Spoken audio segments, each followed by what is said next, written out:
A very good morning and a warm welcome to all delegates joining us today on this online platform for Week 21 Build Bharat Safe and Secure India, a 25-week series which has commenced from 26th of July 2020, a purely knowledge sharing webinar series successfully progressing each Sunday.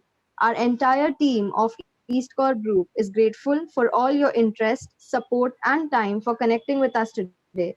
We are sure you will find the information valuable shared here. In case of any questions or query arising during the webinar, we request you to please type in using the Q&A option or raise hand. During the webinar, also keep an eye on the chat section for links to view our previous sessions and to join our ECG community for newsletters, case studies, pocket guides, advisories on fire safety security. We have our group CEO, Mr. Hemant Khadse, who will lead this session. Let us proceed the session with a small prayer.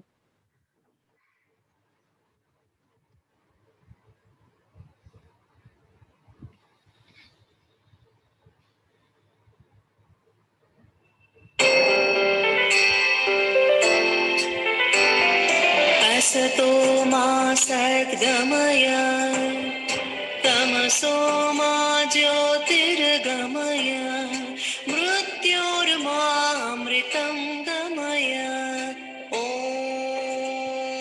शान्ति शान्ति शान्तिः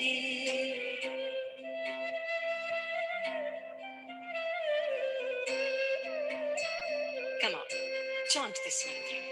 असतो मा सद्गमय तमसो मा ज्योतिर्गमय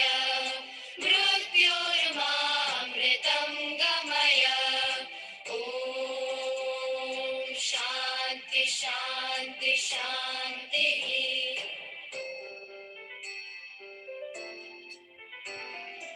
असतो मा सद्गमय तमसो मा ज्योतिर्गमय मृत्योर्मामृतं गमय ॐ शान्ति शान्ति शान्तिः Good morning and very warm welcome to all of you. Welcome back again, week 21 series. It's really Sunday awakening Sunday for all of us. It's not just for host being a host, but then I think a lot of participants are really prepared for this session that we have been doing since past 20 weeks, and it will continue for another four weeks more. Um, Anyone who has not been attended our previous session, he can always, as I mentioned by Afrin, you can go to our website, YouTube channel, subscribe to the channel. You can get an update and go through all the valuable content that we have discussed, shared till now on specifically fire safety security as such. Because that will help you to refresh all the time. Not necessarily that we are able to pick up uh, you know uh, all throughout the journey that we had. So it doesn't matter. You can always spend some time, take some time out from your busy schedule and go through the contents, share your feedback, involve the community within your network so that maximum people should get advantage of this.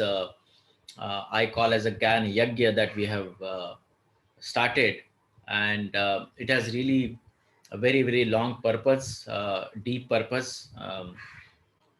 It was not actually easy task for us even to take up this you know 25-week challenge. But fortunately, as I mentioned to you, when your uh, purpose is clear, I think universe conspires for you and then supports you. So that's how it had happened. Till now, we had no hassles, no technical glitches. We have been successfully doing this. Maximum people are coming in, and that's how this will continue for another four weeks. And today is going to be 21 big session. So With this note, I welcome back everyone. Um, just to recap, a lot of topic we discussed, many valuable insight that we have shared. Um, but again, just to clarify, this knowledge that we have shared is basically assumingly that we are all in one the level of knowledge, because otherwise if I go too much of basic, then it is again going to be a lot of time, um, not very desirable for advanced people. At the same time, if I go too much of advanced and go deeper, maybe then fundamentally a lot of people will shy away in getting into this knowledge. As it is, this topic itself is so complex, so boring, uh, untouched for many of you. So it is not it is very important that we have to make it interesting. We have to make it very fundamentally clear for a lot of people here to get cross knowledge. I mean, not necessarily that everyone is good in all domain, because functionally we are all tuned to go what has been assigned for as a role that we have been assigned. But then that's what we try to emphasize on, is that this is a topic that is going to be of common interest, because ultimately it is directly affecting your life, and so as your community, so as your organization, directly.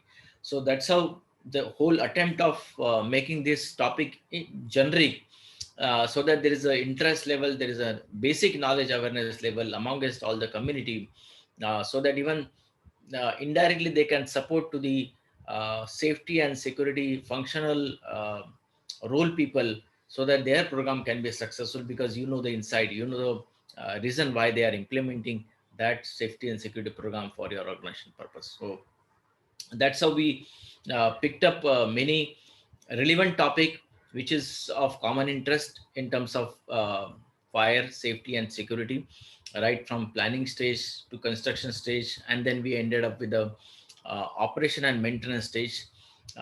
We looked at all parameters involved. How do you uh, um, operate and maintain your system that becomes your asset, that becomes your liability both. And today we are going to discuss the important topic, but not very uh, uh, common understanding, or people are not even giving more focus on this particular area called um, documentation and record management. So we'll discuss a little bit on this, although this piece is not going to save your life and property, but it is definitely going to be a very valued contributing factor in terms of your operation and maintenance cycle. And I will share you my thoughts on it. You can also probably, in case you want to share some your thoughts on this, we can clarify this topic as well with you on this particular task. So this is till today. Any questions, raise your hand.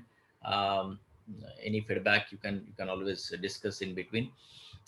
Coming week, that 4 week that we have planned up, is going to be very interesting. Again, I don't want uh, all of you not to miss any of this upcoming weekly session that we are going to have, because I'm going to discuss about audit and review programs, how you can actually make your cycle as the life cycle through audit and review programs. And this is specifically meant for fire and security uh, life cycle as such. So how this valued element as internal audit or external audit, how it can help to revisit your system and make sure that the system functionally remain healthy, operational, and always futuristic. Then what I'm going to do is that I little bit alter, and I wanted to recap all the series that we have done in last three series that we are going to have, where we will recap all learnings. So that's the reason I'm saying that do not miss all these four session that we will have. Those who have could not contribute or could not clarify any doubts, they have opportunity to ask during these sessions. And we are going to touch upon the planning, installation, construction phase, and the last operation and maintenance phase, and we are going to invite a lot of people here to ask questions, doubts, share your experiences, thoughts, so that we can close this Dhyana Yajna that, as I mentioned to you, uh, in the month of January, second week.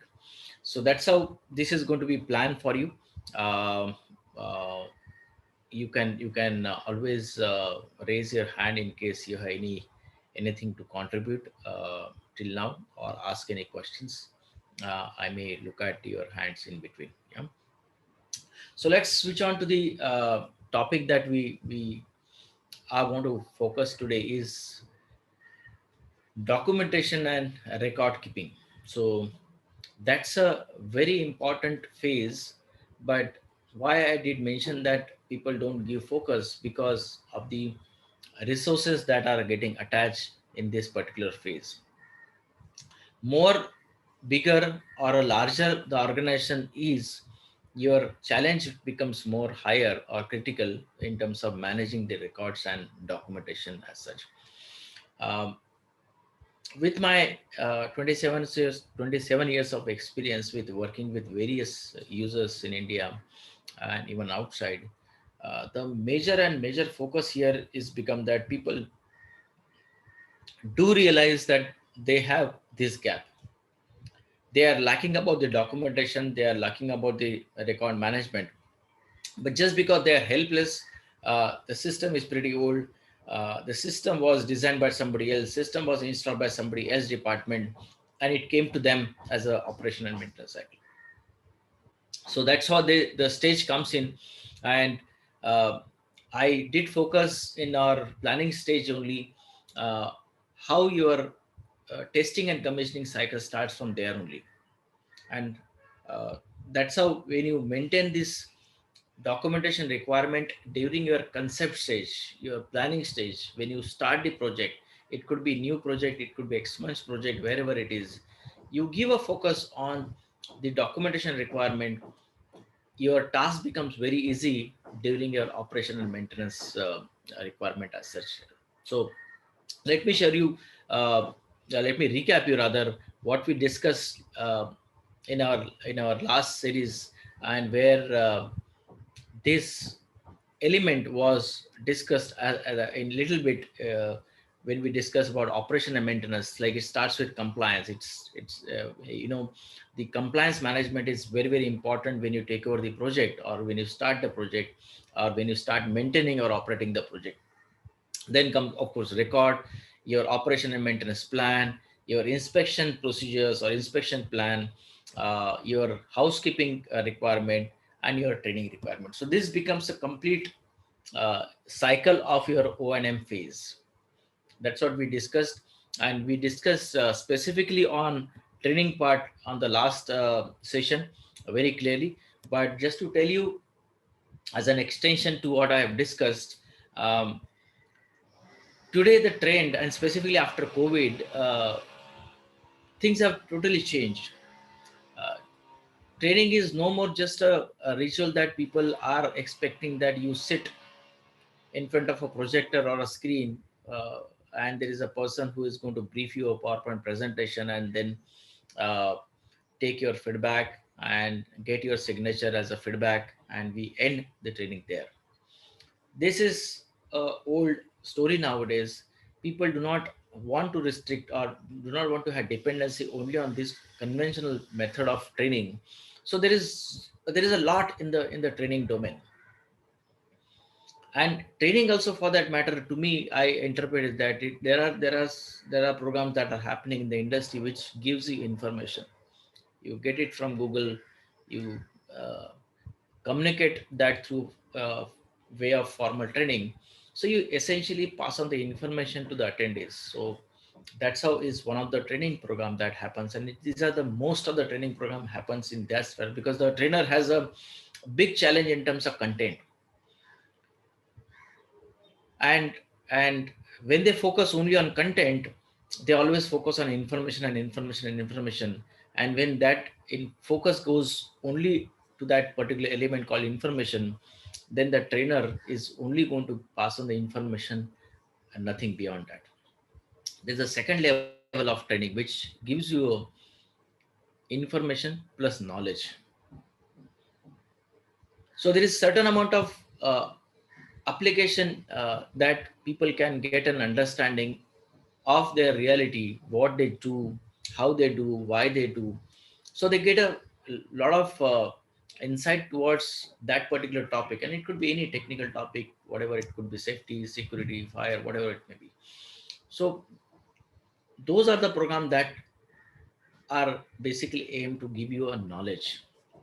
And there is a third level which I always believe in conducting the programs or receiving the programs. Even if I'm a trainee, I would expect the third level of program that is going to give me a wisdom, that is going to give me a practical applications of knowledge what I have gained, or or have understood so far in the academic interest. Maybe for a fresher, academic is the knowledge that he has already got and he wants to know application engineering. Maybe there is 10-20 year experience people who want to get more insight in terms of application that they never used in last 10 years, 20 years time. So this is what a wisdom that a trainer has to give in the form of experience. And this is the third level of training that usually not very common in the industry, because people are just fumbled on the content information, and that's how they get stuck and they never get into the experience mode. And that's the reason I mentioned in last time in my session, where are the trainings gets failed. Yeah. So uh, just wanted to add the point that I probably missed out in last session, is that when you are responsible in the organization to conduct the training for your team, if you are a safety manager, if you are a HSC manager, if you are a fire manager, security manager, whatever it may be, departmental head, maybe HOD of your organization, make sure that you give a focus on this kind of experiences for the people.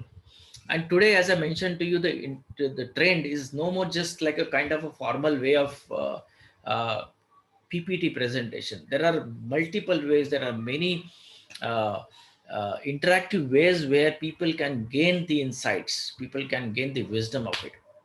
There could be a lot of case studies. There could be a lot of program which can collaborate their information and insight, so that they can come together, discuss, and do the things together, probably in the form of game, probably in the form of some case studies or tabletop exercise. So there are many interactive ways where you can actually get the support from trainees, at the same time achieve your objectives of giving the emphasis of that particular training of that topic, so that they become uh, probably uh, expert, or ultimately uh, they get a skill of that particular task.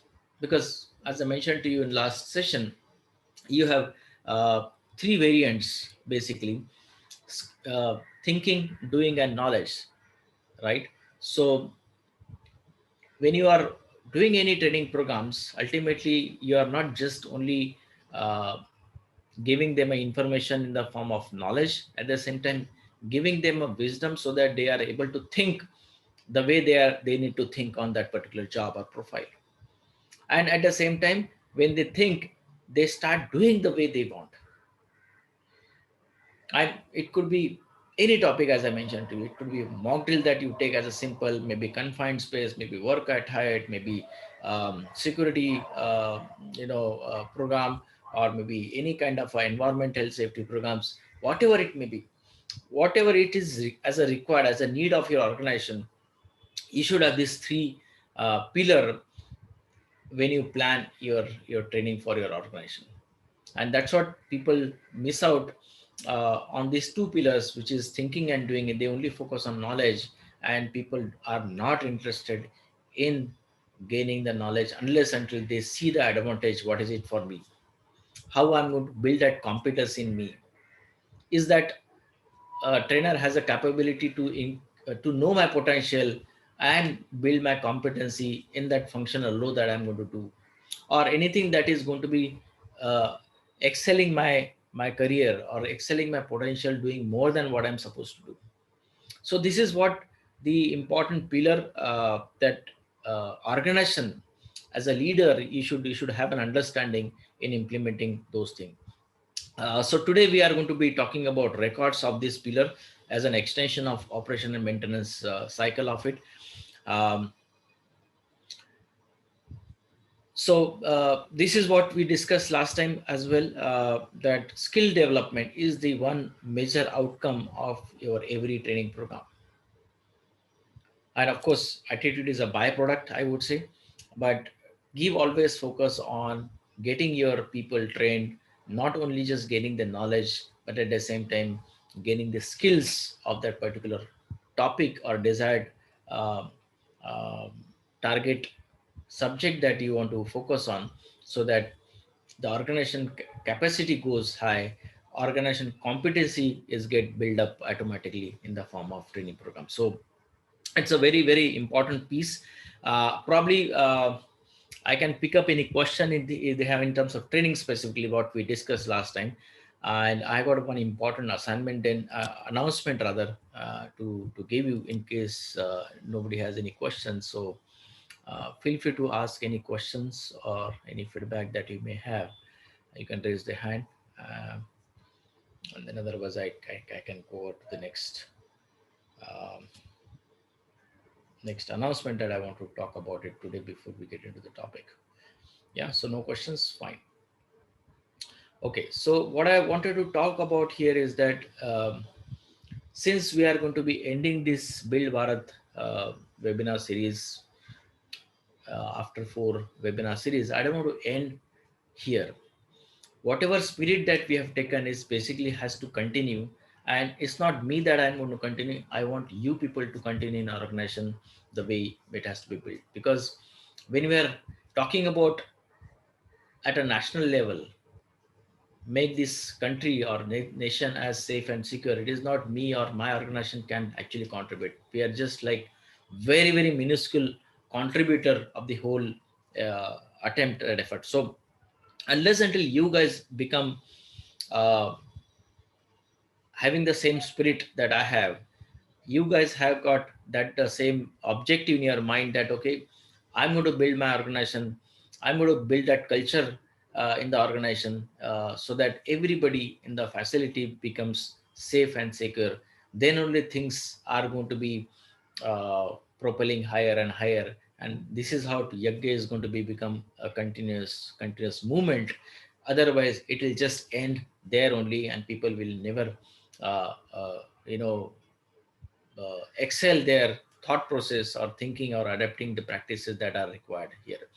So I'm coming up with this model called train the trainer, where if you are responsible in the organization as the safety head or EHS head or executive head, and on top of it, if you're responsible to give training, or maybe training is an expectation from the organization from you, and then you never use that opportunity, or you never use the potential or hidden potential that you have, and you are always hesitating uh, of coming going forward and facing the people, then this is an opportunity for you to develop that skill.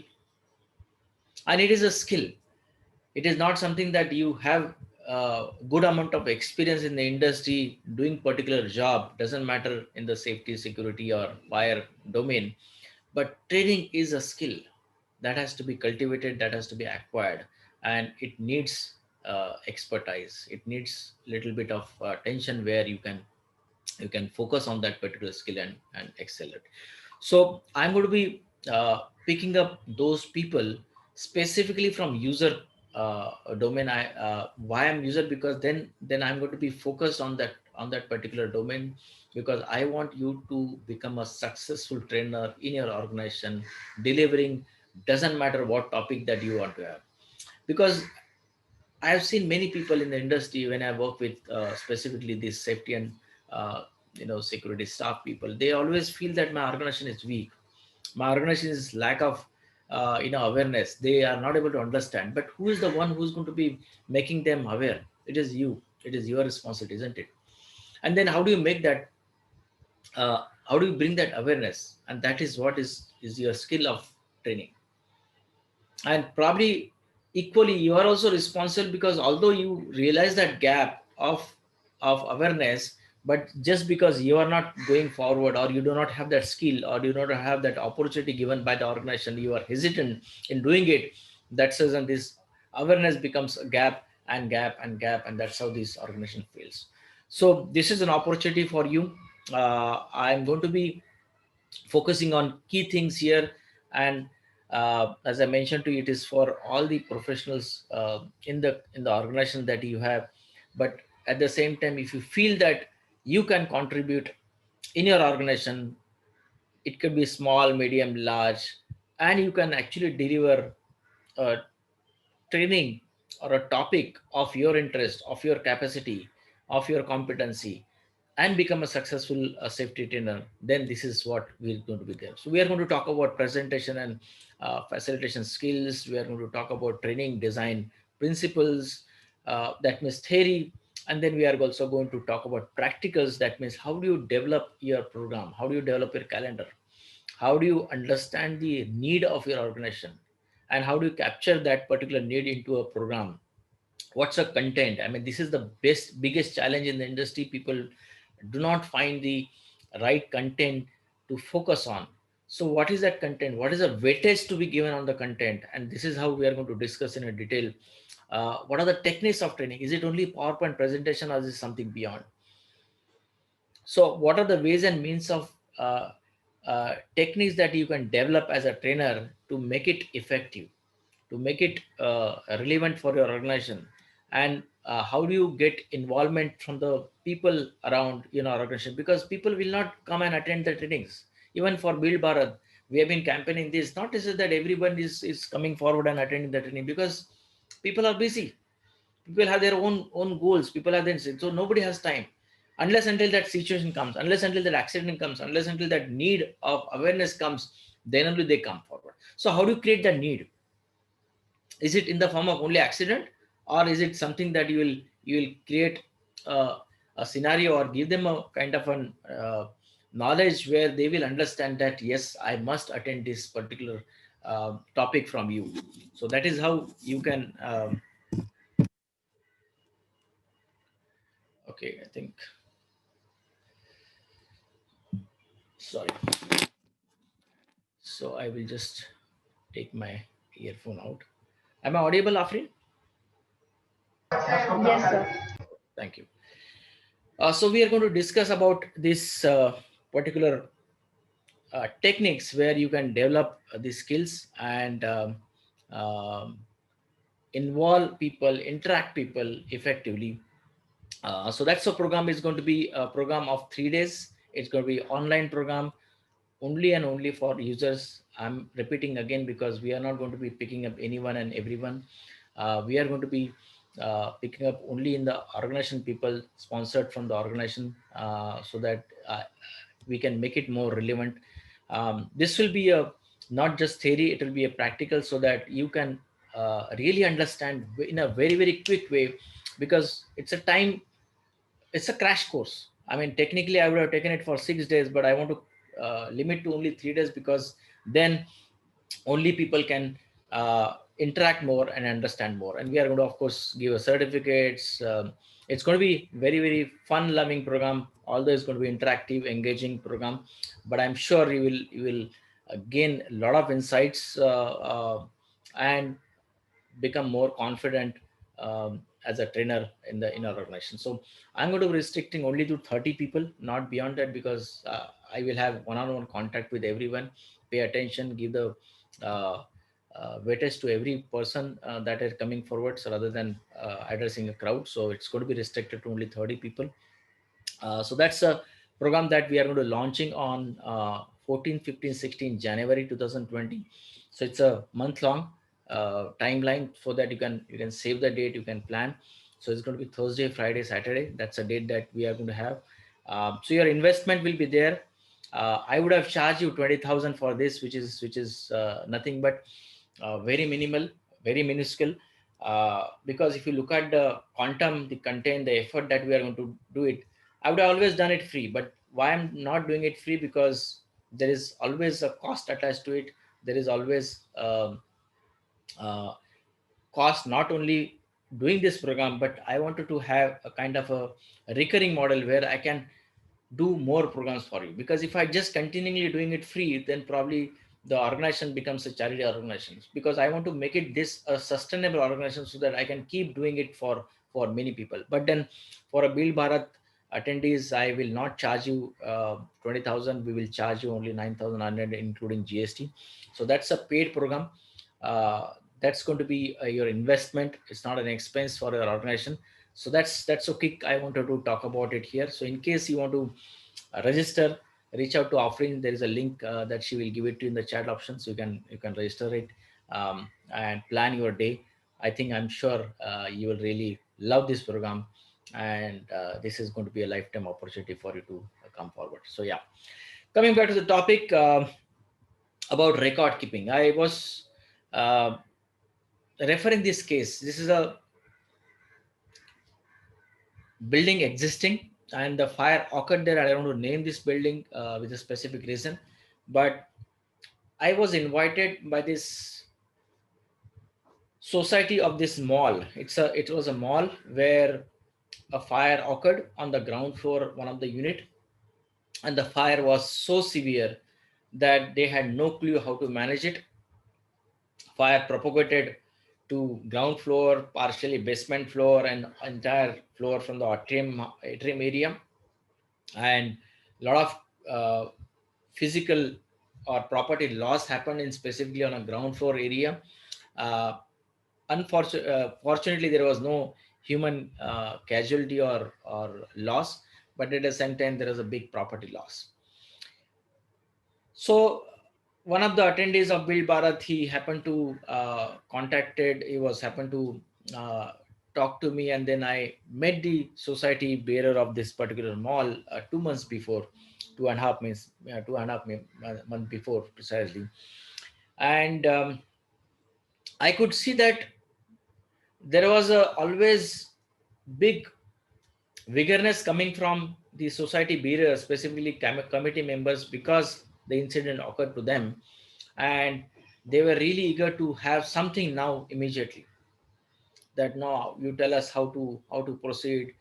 Everybody was charged in that meeting that immediately after the fire, and I met 2.5 months before, and the fire occurred probably just 3 months before, 20 days before. So the discussion started, and it lasted for almost hour long plus 1 hour plus, and I could realize many things, but the important emphasis that I wanted to talk about here is in terms of record, and specifically this being a commercial entity, you have involvement for a lot of office bearers which are going to be on the committee for just 1 year. They hand over to somebody else. Maybe there are some people who are going to be continued contributor, either in the form of secretary or chairman or whatever it is. They could be the common link, but usually it doesn't happen with most of the commercial or many industries, even because there are a lot of people who will keep on changing their roles and responsibilities. So the important phase that I realized here in terms of record, they had no clue what system they have.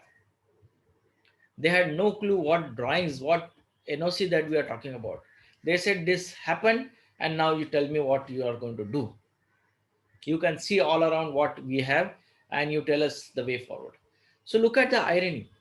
And I wanted to showcase this particular case because it is a common case with most of the most of the um, occupancies that are existing here. It could be industrial, residential, commercial, whatever it may be, because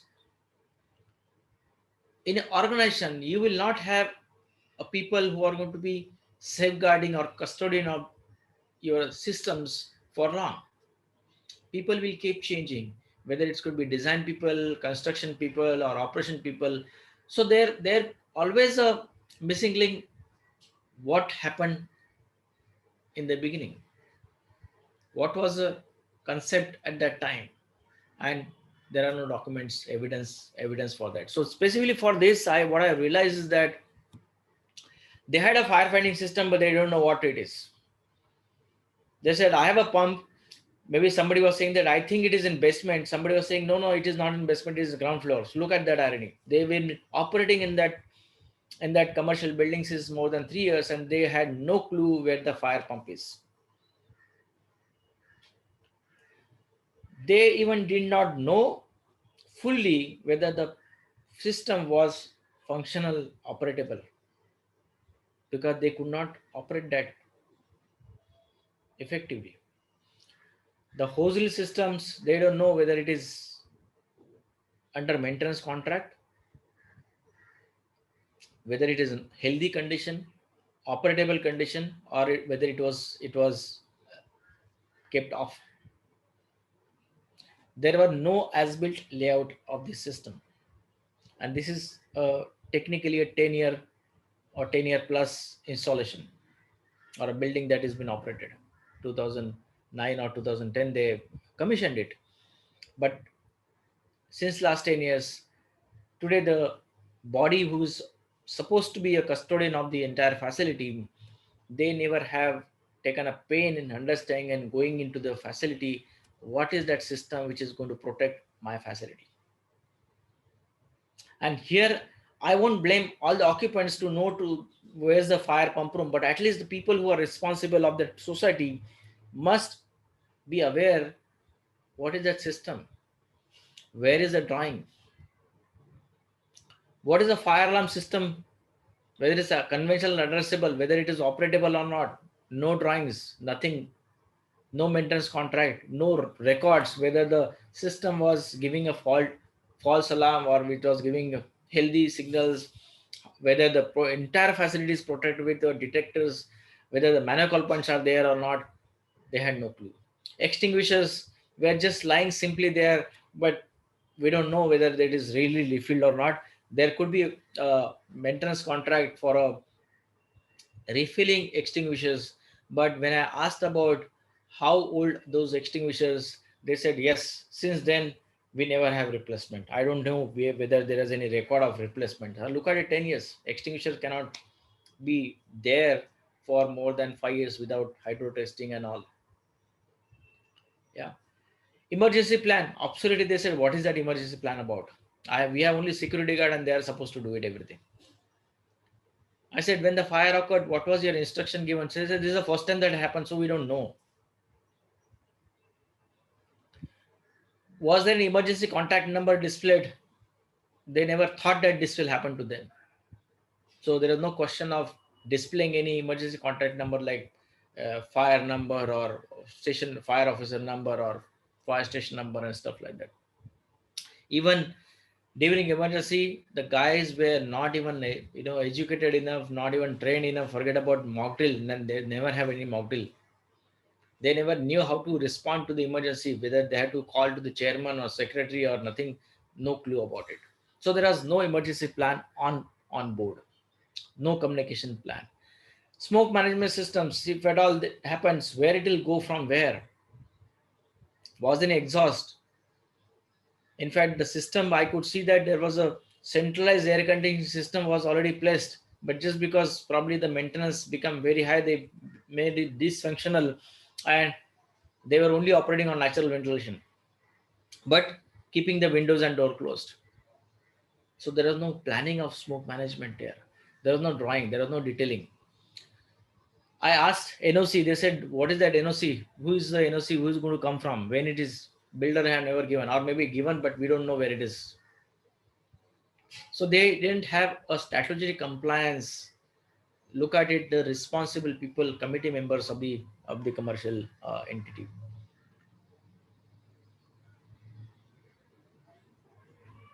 Statutorily they are also have, as far as Maharashtra state is concerned, not very rest of the states in India, but in Maharashtra specifically, I'm sure you know that Maharashtra Life Safety Act says that you need to have a inspection compliance every 6 months in the form of form B, which has to be deposited to the local fire brigade, get it acknowledged that, and it's a declaration that you are maintaining your system for past 6 months and it is healthy. It's a simple declaration, just a one page declaration. And it's a mandatory statutory requirement in Maharashtra specifically, not followed there. And they were talking about it. Yes, there was a form given, but only for extinguisher. I don't think so for rest of the system was given, because there was no MC. Absolutely no documentation in terms of knowing what system they have, what pump they have, whether it's adequate or not, whether it is checked or not, inspected or not, whether it's under warranty or no warranty. Absolutely no documentation. This thing, no maintenance history. Whether the maintenance was existing for certain period, was it any hydro testing done for your extinguishers, whether any fire alarm testing was done, whether it was any leak test done for the piping of the hydrant system. There was absolutely no history of any kind of maintenance plan there. What they had, only the architectural plan from the file that secretary, the manager gave it to me during the meeting, but it had no clue about any fire systems there. What kind of material storages they are having in the mall? Maybe there are various units which has different storages. It could be uh, medical, grocery, wine shop, these and that. So there are a lot of hazards involved in the malls, even as a storage risk. Was it aware to them? No, because they never thought that this will happen to them. 10 years was happy life. So hazards were never known to them. They never bothered to look at, is there any storage risk on the ground floor, on the first floor, even in basement. Fortunately, nothing happened in basement, but for basement also had storage risk when I looked at it. So in an all possibility, there was absolutely a gap. People were not informed. People were not trained. There was absolutely no record of any maintenance as such, no SOP, and that's how things were haywire. Even for that matter, as a public place, as an assembly area or at a mercantile area, they need to know what's the occupancy, whether the staircase is adequate or not during rush hour and this and that. I mean, of course, this could be the scenario if the fire would have happened on the second or third floor, then the people would have started evacuating it. But just because it had happened on the ground floor, but ideally they also need to know, is this facility meant to take the evacuation challenges, if at all, though there. Maybe there is a one primary school also, there is a tuition class also, so students were coming in there. Look at all the scenarios. There was no egress planning, there was no occupancy planning, and the list can go long. I just wanted to cut short my discussion here and bring it to the notice that this is what industry lives in, and this is what the documentation means, not to me, to you. And just because we never anticipate any emergencies or any kind of a threat or any kind of accident, we give very lenient importance on documentation, and we keep on just managing the way we want in a shortcut way. And when things come like this, then you are really going for this thing. Now look at it. If they don't have documentation, then probably what will happen, they have to have a lot of financial loss now, because if I ask them to make as built levels, it's going to cost them money. If they don't have NOC, it will again having a legal problem to them, because if they have to go to fire officer and ask for it, fire officer will come up with a lot of new requirement. He might say that no, I think your probably system was missing, now you need to install this. It will invite capital cost. It will have a lot of delays. It will have a lot of hurdle even dealing with bureaucrats and get all the legal formalities to be done. And especially when things happen badly, people will be more cautious. Even authority point of view, they will not take it lightly. So ultimately you have to spend a lot of time, you have to spend a lot of time on resources.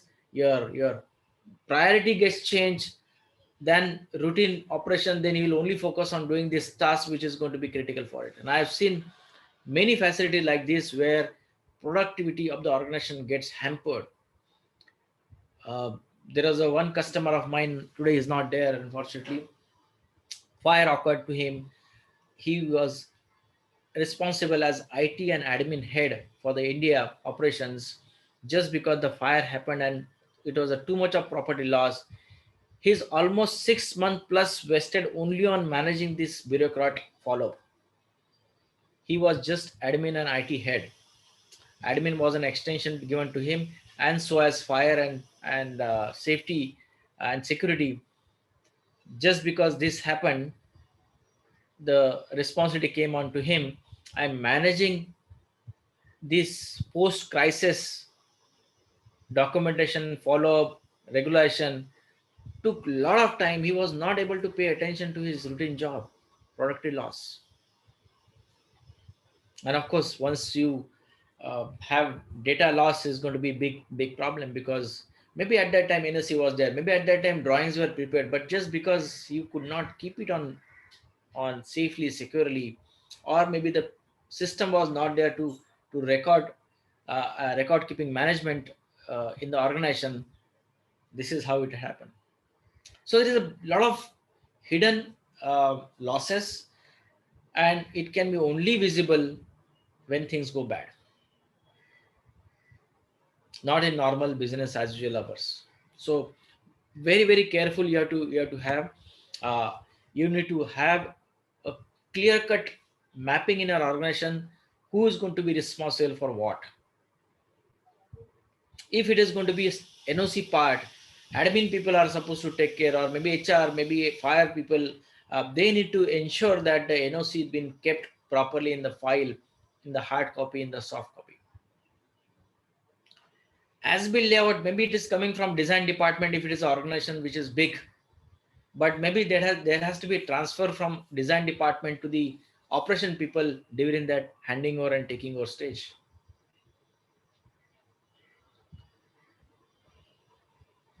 So document control is very important.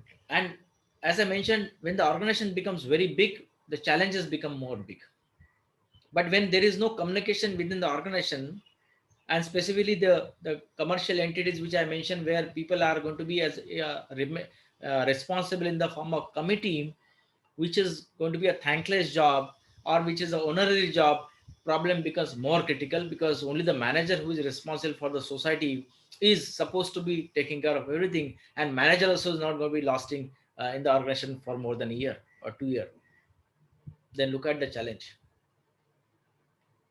There's no storage space. I'm not getting into the discussion here. What's a safe record keeping method that you need to have, whether it has to be hard, soft, how long you should repeat. That's all your uh, 5 years management or record keeping management policy that you will have. That can be worked out separately. But here the I want to give I want to impress upon the importance of having those documents, accessibility of those documents. There are stages where, even I've seen, even NOC, there are at least 4 NOCs that are happening. Maybe prelim NOC, then some interim NOC, some expansion happened. So how do you keep a track which is the most updated NOC that you will have?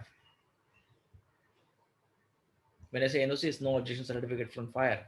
So likewise there are maybe a lot of compliances document which will come in the form of revisions. How do you identify which is the right document for you to refer? Likewise, document drawings. Maybe tender drawings will start. Tender drawings, shop drawings, as-built drawings, even as-built layout, zero revision, one revision, two revisions. What is that right document that you will finally keep it in your file?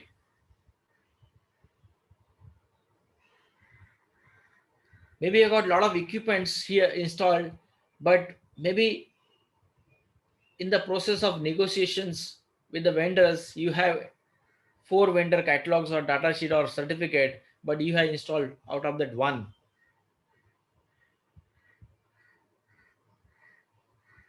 Will you keep that and discard list? Who is going to do that? So it's very important that you need to have a proper way of discipline the organization, so that the entire management in terms of documentation is being kept with a due diligence. And that's how the operation and maintenance responsibility comes here, in the form of collecting and collating all the documentation, right documents, control documents. And then of course it comes how you secure those document, how long you will retain those document. That's all policy. Of course, some of the statutory compliances that I mentioned, you cannot discard them any time, because that becomes the no change document. That's a lifelong document, isn't it? But if there is a um, test record, or maybe there is a warranty certificate which is going to have an expiry date, you can have a policy to discard after certain age. Even NFPA 25 and 72 also talks about to keep the testing records for at least 1 year. So it is coming from code and compliances. It is coming from codes of practice also. But as a best practice, you need to define where you stand in terms of your documentation management. So very very important. Any questions you can raise hand till now. I can have a clarification. Let's move on and look at what are the phases that you will end up in maintaining those document.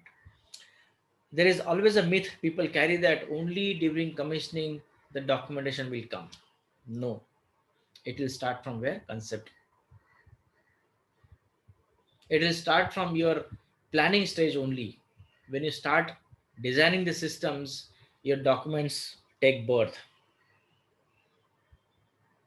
What is the code that are you going to follow? Whether it will be a NBC, whether it will be NFPA, whether it will be IS code, or whether it will be, what is that your design basis? What is your fire strategy? What is your fire safety plan? What is your tender specification? What is your technical specification of the project?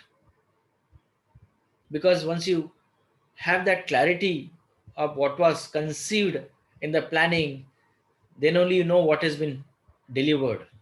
And there is a calling there. Then further detailing designing happens. You will develop a lot of shop drawings, you will develop a lot of detailed design documents. There will be change subsequently in the design stage. It's not necessary that what you decided at the concept level will actually happen in construction level. It will still change. How do you make those documents relevant? Are you keeping the track? Are you making that copies controlled? Further your installation goes, your inspection plan comes, keeping the track of inspection and witness test. What is the test certificate that you will have, and ultimately the getting the certificate, getting the material installed or equipment installed or system installed. What's your testing and commissioning plan? Operation cycle during maintenance. What is it that are you going to follow the documents? And this is of course going to be the most um, important phase, where you will end up in compiling a lot of documentation in the form of maintenance program, operation plan, housekeeping, emergency preparedness, and stuff like that. But it is very very important that you need to have each step by step, phase by phase documentation clarity, and keeping those document as live document in the form of controlled way, securing those documents, and then use that document in the form of handing over or sign off document.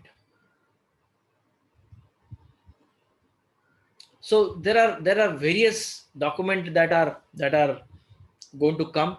We can't really standardize certain document uh, to the extent of 100%. It will vary. It will vary based on your occupancy, the scale of the project that you are talking about. But it is very important that there is an organization who's ready to manage it. So what are the planning stage documentation? Of course, architect and architect plans. Very basic. I have come across many organizations where they will ask me that, okay, we have this building or a floor getting added. Now we want to add the system. Can you design it? I said, of course we can design it. Give me a architect plan. They said, we don't have architect plan. because this is now 20-year-old property. Maybe somebody will give me a hard copy in blueprint, ammonia print at that time, what is to have, and those plans will never match in reality because organization never invested in building those architecture plan. And it is not something that is possible. It is difficult. It is possible. It could be difficult task, but there are professionals, architects who are meant for that task. It is all possible provided you have that willingness to do it. So architect plan is a very basic minimal document requirement, and many organizations do not have updated architect plan because of the involvement of the organization. Maybe there are organizations where you have only civil department takes care of, you know, project department takes care of expansion and modification. Operation maintenance people are different. Design people sitting somewhere in the corner. And fire safety people are definitely going to be the common link for all. So they will always pinpoint, it is not my departmental activity, it is not my departmental activity. It will boil down to a civil department, and civil this is that I have joined last year only. I don't know what happened 20 years back. Now tell me. So as a leadership, this is what is important, that you need to have an understanding that first and foremost you have to invest on building up your plans. Build your fire strategy. It could be greenfield, it's easy, but if it is expansion, still you need to invest on it because that becomes the meaningful document as a foundation document for you to start with. Design basis report. People, as I mentioned to you, they didn't know what was the pumping capacity. Many organizations still have no clarity what was thought 10 years back or 5 years back or 15 years back, whether the occupancy was classified as ordinary hazard or high hazard.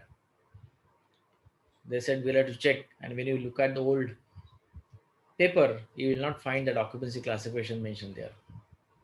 Maybe the hydrant spacing itself is probably going to change the moment you consider this now today as occupancy not as ordinary but as high. Because when you change the occupancy, entire design basis is going to change. But unless until you know what was design basis there, you will not be able to work on that parameters. Concept layout, soft copy, people still do not invest on that. Now there are various technical ways and means to develop your plans in AutoCAD, so it becomes very meaningful or easy for you to expand your system. And all this phase that we are talking about, documentation phase, mostly and importantly, it is going to help you in operation and maintenance. Means it will help you to for your future expansion and alteration and modifications. It may not directly contribute to your save your life and property, but it is going to be an accessory. It is going to be integral part of the entire ecosystem. Somebody will say, no, I have a system anyway, so why should I have record? Why should I have drawing? I'm maintaining it. There's a maintenance contractor, and there are many people who will have this logic. I can tell you.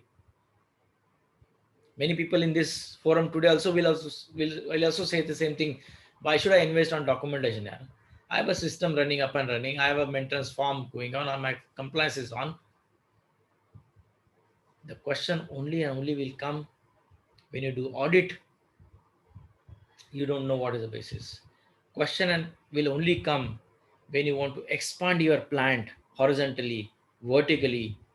Things will come there, and then you will find a gap of documentation.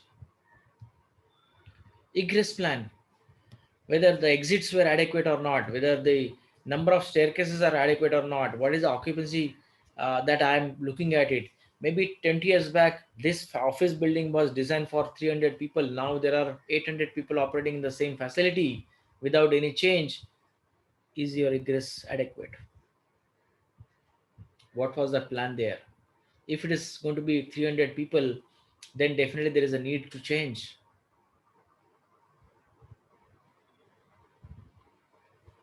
Revisit your egress plan.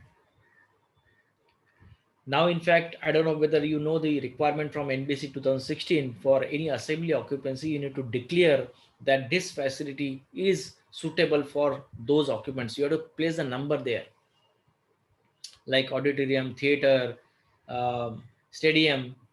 It's a requirement, it's a written form in NBC 2016. You have to display it. How many people do it? That's a different story. But there is a thought given in saying and publishing that data, that when a fire officer comes, he is taking that baseline that this stadium, auditorium, theater is meant for 2000 people.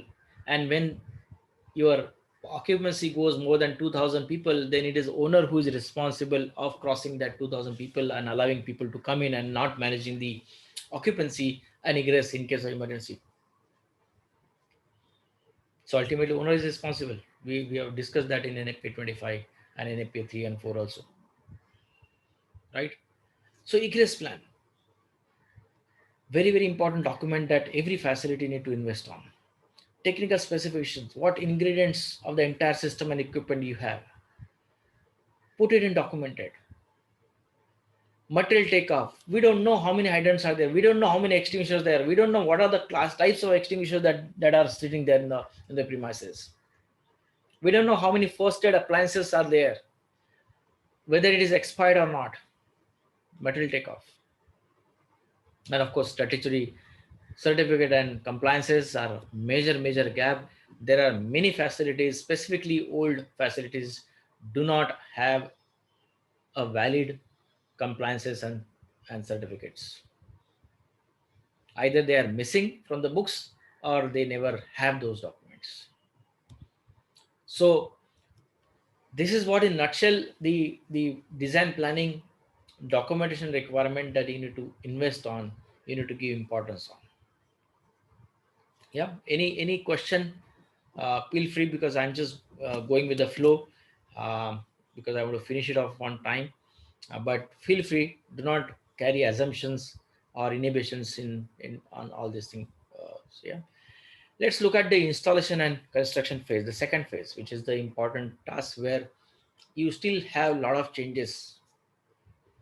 Your drawings are getting changed, sometimes your design base is getting changed because of the change in plan. All of a sudden you converted accountant room into a storage room, a reception area converted into banquet area. It happens. I've seen it with my experience. But in the compliances, you will show a original plan which was 1 year back. But when the construction starts, owner feels that no, I need to utilize my space management effectively, square feet by square feet. Let's create this area. Change in occupancy. Drawings remain unchanged there. Design basis remain unchanged there. Even statutory compliances remain unchanged there. Basement, it was declared as car park. Occupancy certificate is showing basement as car park, but during construction we converted into a lot of storage facility. We created back of office. We created a lot of operations there. Never updated. Now when operation maintenance takes over after 3 years, that particular building, it could be hotel, hospital, anything, he has been given the plan which is showing car park area, and he'll say that, okay, where is my store, where is my back office here, where is my sprinkler system, where is my compartment? There is nothing, that there is no relation. But just because he is helpless during maintenance phase, he will continue maintaining the same way. And when the fire occurred in that basement, then people will wake up, then the owner will wake up, where is your plan? Then the authorities will come, where is your declaration utilizing your basement converted into a storage, converted into an operations? It is unauthorized. You are prosecuted. Look at the penalty, look at the liability, look at the financial loss that you will have just because of this documentation requirement. So it's a serious concept, guys. I mean, I wanted to give you from my all heart based on my experiences. This is what happening in the industry. And it's not going to cost them too much in making those documentation. It's just willingness. It's just mindset. Why? Why I should do that when things are normal? You are only not looking at normal, you are looking at only abnormal situation, the worst scenario. So prepare for the worst, hope for the best. Detailed design documentation never happens. Testing inspection, whether your hydrogen system was hydro tested during installation. Yeah, it was. Show me the document. No, we don't have document. So then the leakage will happen. Whether the wrapping coating was done for underground piping. Yeah, it was probably done. Where is the document? No, I don't think so. We have done. What is the painting specification that you applied? We never checked. After 1 year, your painting will anyway peel off because you are not used the right painting material for your piping. You are not used corrosive paint or maybe wrapping coating. So there are many surprises that will come when you don't follow your documentation well during construction requirement. Quality plan, it is a requirement on a paper, but then how many people actually follow it? Hydro testing of extinguishers only will be asked when you know the date of supply or date of getting that extinguisher in. But when you don't know the baseline, how do you track your hydro testing dates? How do you track your refilling dates? How do you track your quality? So this is very important document. Witness test report, whether it's hydro test, leak test, inspection test, make sure that you follow it, make sure that you document it, make sure that you keep those documents and include that into your sign off. Approval forms, who has approved what? Was it a consultant also looked at it? Whether from a client side, from your side, has somebody has witnessed it? Where is the signature? Where is the document? What was the basis of it? Was it a deviation? Was it any comment out there? And this is the one which will help you to track during your operational maintenance cycle. Then, of course, the last stage, which is the most and most critical stage, where you will be asked the document, and just because you have a missing link from the beginning, you will start those documents. As built only will come when you have some concept clear, when you have shop drawings. When you don't have shop drawings, where is as built will come? But if you still do not have as built, invest on as built today. You still can do it. You do not have excuse that I didn't have a drawing.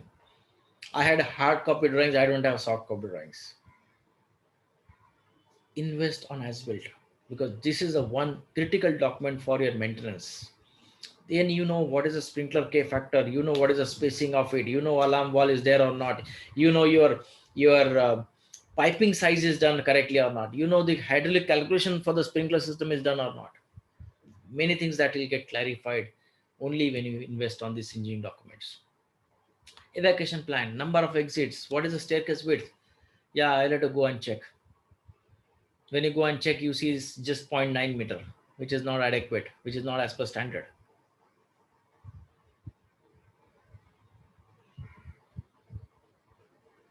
When you have an exit plan, maybe during the plan sanctioning they have shown two exit, but subsequently that exit was blocked and it was never visible since last 3 years. Yeah, so when you start working on evacuation plan, then you will maintain that two exits which was there in the original plan. But when you take over and when you can't find the second exit, you will still compromise with one exit and you will carry on that maintenance and operation of the facility, right? So egress planning, evacuation plan, very important. Emergency plan, who is the one who is going to respond? Your safety data sheets. In fact, Mr. Deepak, who was the fire officer, I think next week he is going to come and share his experience. Very uh, you know life saving, I mean, his life touching experience that he had 15 days before. And he called me up last night and he wanted to actually come and um, explain his case study, what had happened. Again, is a classic case of emergency plan. When he went for a firefighting operation, chlorine tunnels were only visible. He was only focusing on chlorine tunnel, and there were a lot of other chemicals which were not even aware or which was not briefed by the safety officer during the rescue operation. Blow off, one fire officer was killed there on spot, and a lot of injury happened. So emergency plan will have all. What are your safety data sheets of the material? What is your storage? Is who is going to do what is your on-site plan, what is your off-site plan, who is going to be contacted in emergency, what is their action plan, everything will be set out here. Fire safety plan, in fact it is a requirement from NBC 2016 to have a fire safety plan and to be submitted to the authority. But if you ask this fire safety plan, people will say what is this all about. They have no clarity what is this all about. Unfortunately, this is what case that we are right now in. O&M manual. People will only have an OEM manual with the technical data sheets and test certificate, and they will just throw it up to you, saying that this is my manual. O&M manual is a very, very elaborate and a broad document, and we discussed in past last session uh, what are the content of it. It's a clear cut strategy plan how we are going to operate and maintain your system. What is your frequency? What is your testing requirement from OEM? Best practices, everything will be elaborated there. What are your SOP, standard operating procedures? And 80% plus cases, specifically in hydrocarbon areas, happens just because of the violation of SOPs. It's not me, it's a statistic that is going to tell you. Violation of standard operating procedures. First of all, those are not existing. If it is existing, it is not been followed because people are not trained, aware on SOPs. Okay, so this is O&M phase, very important. You have a firefighting pump which is supposedly in automatic uh, mode or auto mode, which is going to take care of it. But if you ask facility manager that this pump, tell me the sequence of operation, he'll say no, I don't know. Maybe jockey keeps running on and off. What pressure, I don't know. When main is going to operate, he said yeah, maybe after a certain pressure it will get operated. When your standby pump is going to get operated, after main fails it will get operated. But where is the document which will show me in the pump house? It's a requirement by an APA. It's a requirement by even NBC or even IS code to have a clear cut chart in your pump house showing your sequence of operations, automatic condition. When you have that operation, then you are able to maintain it. Then you will be able to maintain your pressure switches, pressure gauges also calibrated. How many times you do that as a maintenance officer to calibrate your pressure gauges and pressure switches? Not necessary that we invest on that, but those are the instrument which will trigger your fire pump, isn't it? So these are all allied, sequences. Handing over and sign out documents, very very important that you should have. Ask for it. If in case you do not have document, put your foot down, create those documents with our available resources. Get outsourced resources in case you do not have in-house resources. I'm not saying that you spend money only and get it. Create in-house. Take pain, take extra efforts, but invest on these documents. This is going to help you to maintain your system well. Warranty, we don't know whether your Kirloskar engine or or pump which is going to expire next year, and you need to prepare for your capital expense in case there is any failure happen. So you can manage your capex based on your warranty certificate. You can appoint your uh, SLA agreement based on this warranty documents. Why are you investing? There are many people who invest on comprehensive maintenance contract within your warranty. There is no need. You can save money. But just because you do not know that equipment or a system that you have or you own is within warranty period, you keep on doing it just because somebody has said it. SLA agreement. Make sure that you invest on those service agreement. Yeah. Maintenance program plan. Create a clear cut maintenance program plan. Who is going to do what? Doesn't matter you have a capable maintenance contractor, but you need to ensure that you are understanding what it does, how it does. Record register, your accident history, your near miss register, your false alarm, your fire alarm, your entire logging history has to be in the form of logbook and register book. It's called register. Maintain those. And it's again part of O&M. How many facilities actually pick up the records correctly? Accident happens or near miss happens. Yeah. And even if the register is available, maybe it is not maintained regularly. So create a very very structured system in maintaining those document. Have those document. Make sure that it is accessible for all the people. It's clear. It's purely your policy whether you need to have your sophisticated IT management to make this document accessible in the form of intranet or your within your company portal. It's all up to you how you create it, how you retain it. When you discard it, again it's your housekeeping policy. Who is going to hold those documents? It's purely your organization policy. How many documents will be confidentially kept? It's your policy. But you need to have some policy. You need to have some system to maintain all this documentation, and those are the gaps that you do not have. Invest on getting those documents today. Do not just sit and blindly operate and maintain your system just because your hands are cut because of those documents. So again, I'm emphasizing based on my experience. I have shared this all. This is a true reality that industry needs to invest and create a system to manage your facility well with the form of documentation.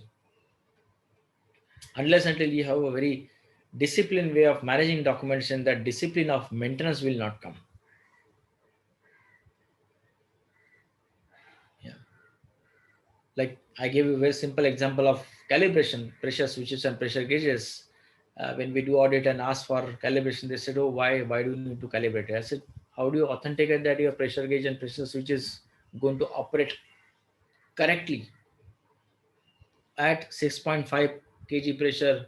Your main is going to start if it is so as per chart. Then how do you ensure that 6.5 is 6.5?" So when you make this as a part of O&M plan, put it in your requirement to calibrate your pressure gauges and pressure switches annually. You will have an SLA agreement for that pressure switches and pressure switches. You know exactly how to calibrate it. You will ensure that there's a tag attached to pressure switches and pressure gauges, and the moment tag is visible, you know when it is going to be renewed next year.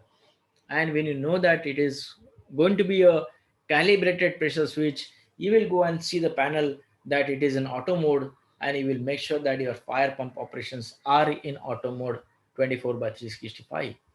Look at the interlinkage, just because you are creating a discipline in your system.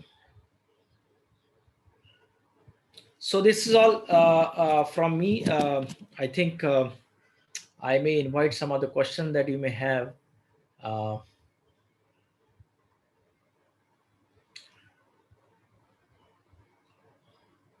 Yeah, yeah, Gabbar, Mr. Gabbar, you can reach out to Afrin. She'll, yeah, our contact details are there in our chat options, so you can be in touch with her for any queries, any consultation that you require.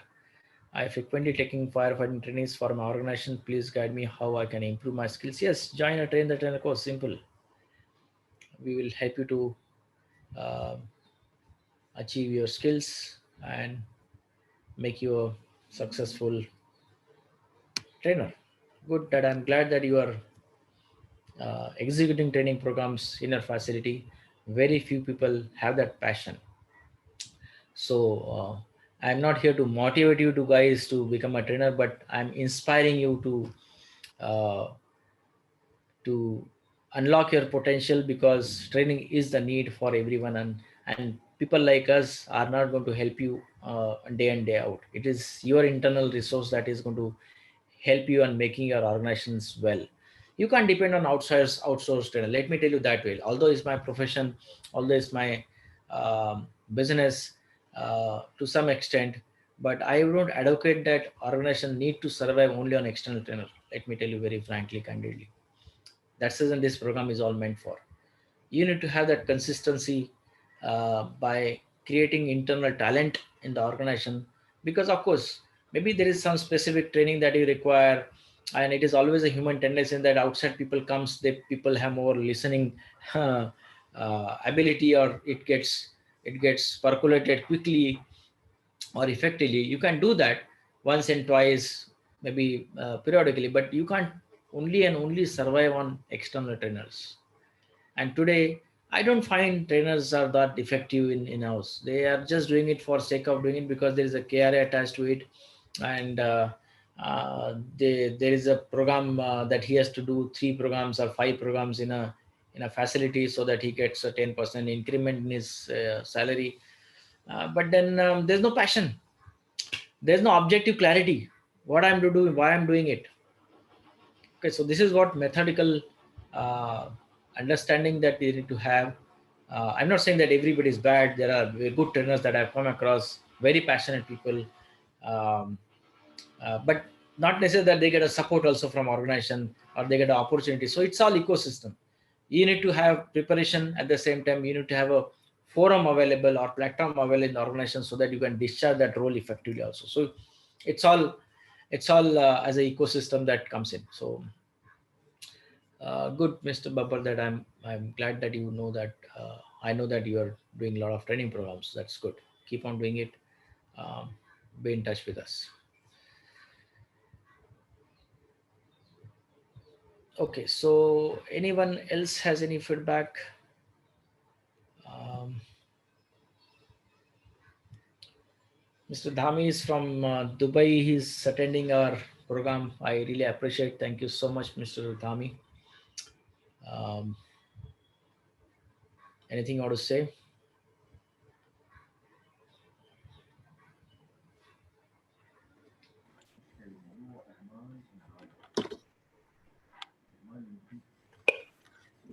Yes, actually, I find it very useful. That's a very nice, Hemant. All your efforts are really great. Thank you. Actually, I am a little late entrant to this whole web series of yours. Uh, I only have one suggestion. If you could, if you have any links to the earlier sessions recording, that would also help me, get an encompassing the whole view of the entire series of yours. Sure. Otherwise, you're doing very well. Thank you very much. It's Thank really nice to. Thank you. I Yeah, think Afrin can put you right now the link in the chat option, so that you can have a look. sure.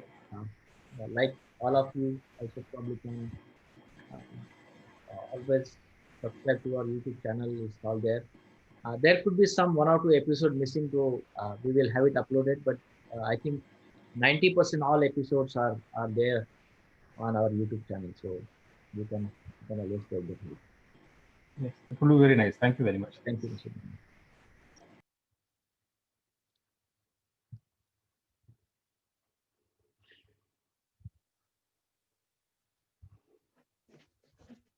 Yeah.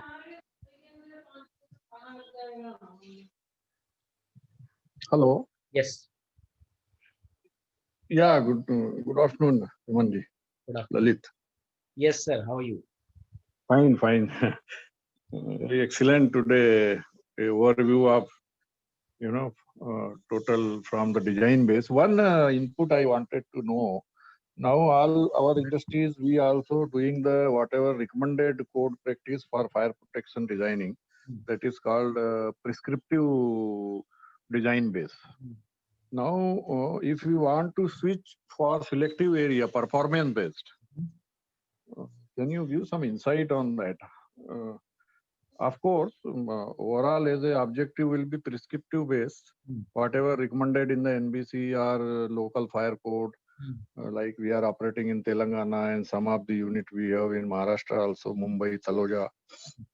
So we are going with the still with the state government bylaws. Mhm. But some of the activities, some of the area are inside the part of the plant. Mhm. Even NBC and state fire recommendations or design requirement are sometimes practically looks like inadequate. So if you want to switch on performance based, Mhm. how to switch and how to capture that one Yeah, to startup, just for startup. So sure. I want. Let me. Can I ask you what is that application? Any specific application that you want to test with? Yeah, we It's like. yes sir, yes sir. We have the reactors actually, Mhm. chemical reactors in pharma, and on same set parameters like temperature control and pressure control, there are reactions for intermediate drugs Mhm. manufacturing activity. So suppose a chemical B means reactant, 2 3 reactant are mixed and 8 hour 6 hour reactions is going on. Mhm. And if you heard the yesterday, if you see that newspaper in Hyderabad, one of the other company, Vindhya Organic, there Right. was a reactor explosion happened. Mhm. Mhm. Very devastated. This one, total building and total plant gone. Yeah. Yeah. So for those actually the reactors, still our people what even NOC also saying sprinkler, okay, go for sprinkler, go for medium velocity spray system.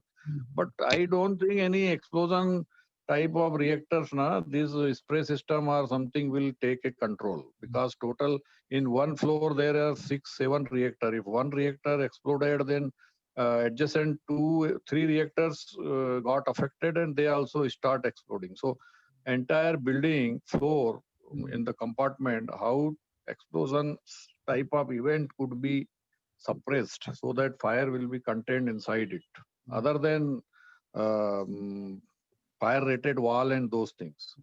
So what is your insight on that? Yeah, I think it's a great question, but probably I may not able to answer you on this forum very clear cut way. Maybe we need to have one-on-one, online call wherein I can understand your specific. But to answer your question, to switching over from prescriptive to performance, it is the ultimately age. You are the age who are going to decide what codes and practices you need to follow based on the risk that you have.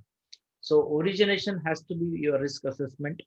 If your risk assessment is going to validate what is your risk hazard associated with a reactor specifically, understanding the requirement very clearly, what is the separation distance required, what is the chain reaction that can happen, what are the chemicals reaction that can happen, what are the water reactive elements, stuff like that.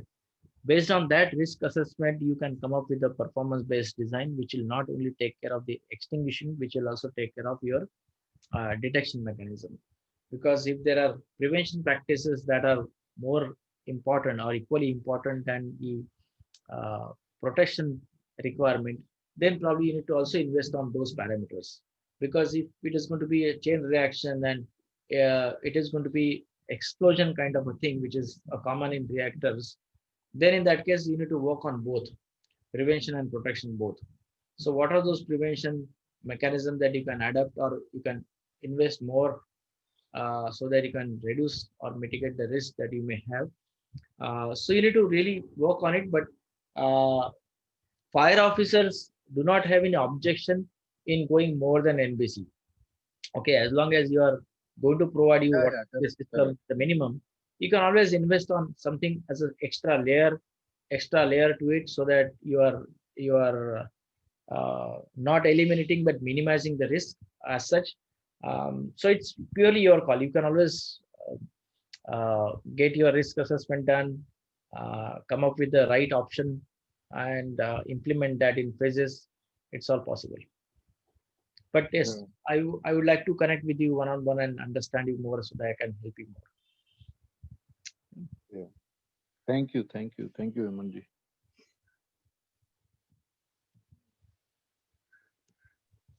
Yeah, thanks for your input, Hemanji. Thank you, sir. We'll see, look after in the subsequent your webinars also. Yes, yes, yes. Yeah, yeah.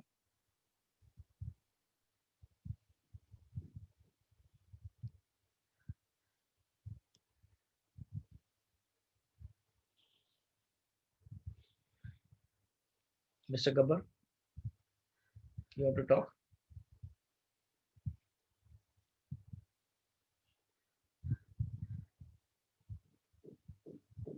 Mr. Gabbar, you raised the hand, so I'm just unmuting you. So you have to unmute yourself.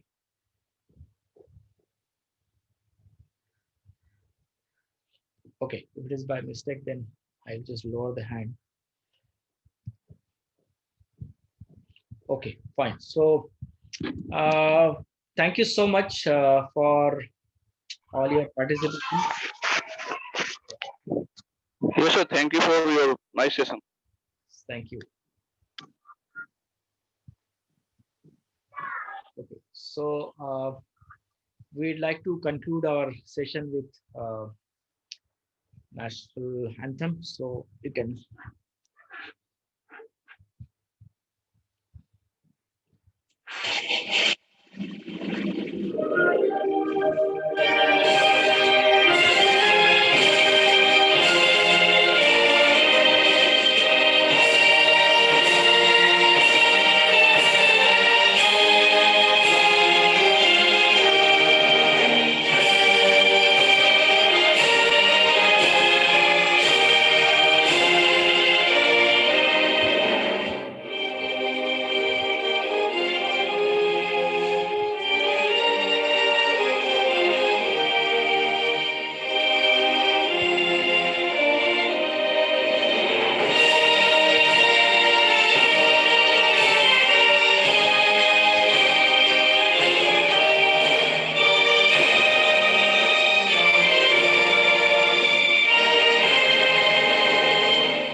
Thank you so much. See you next Sunday, 11:30 a.m. Till then, take care. Stay safe.